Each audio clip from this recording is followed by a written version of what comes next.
In Britain and across Europe, free speech, I fear, is in retreat. J.D. Vance, shame on you!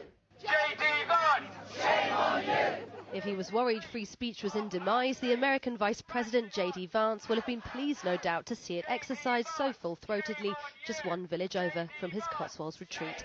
The leafy peace of this corner of Oxfordshire disturbed by the unusual sound of protest in what was billed as a not welcome party for him.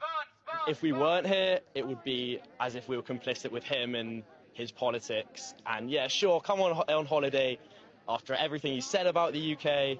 So I think it's important that we've come out, and so many people have come out as well, just to sort of say, go away.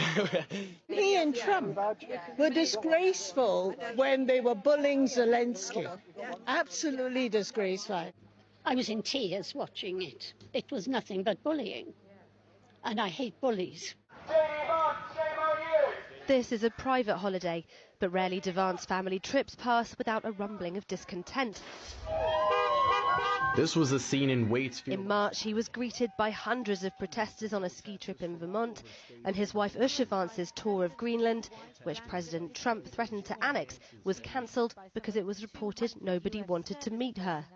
But despite his unsavoury depictions of the UK and its European allies' attempts to offer security guarantees to Ukraine, from some random country that hasn't fought a war in 30 or 40 years.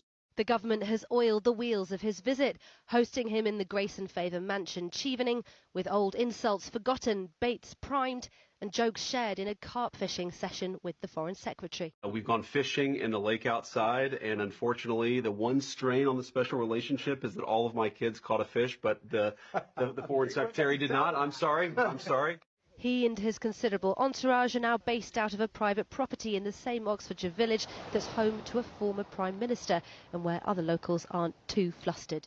David Cameron's done quite a lot for the village over the last few years. Obviously we have Jeremy Clarkson just up the hill, so I'm going to say we're almost used to it. Got friends who actually live in Dean who haven't been particularly impressed because they've had their houses checked through and stuff like that, and yeah, it's been a big sort of upheaval for their day-to-day life. So the police have actually gone inside their houses to check them? Hello, sir. Can I ask you a question? What do you make of him being here? Well, I wouldn't know he was here. It's the holidaymakers who are most surprised, including this family renting a cottage just a stone's throw away.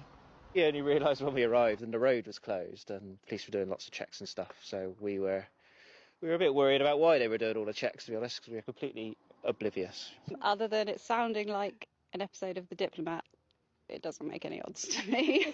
You're all from America. What do you make of having chosen the very village where your Vice President has chosen to come at exactly the same time?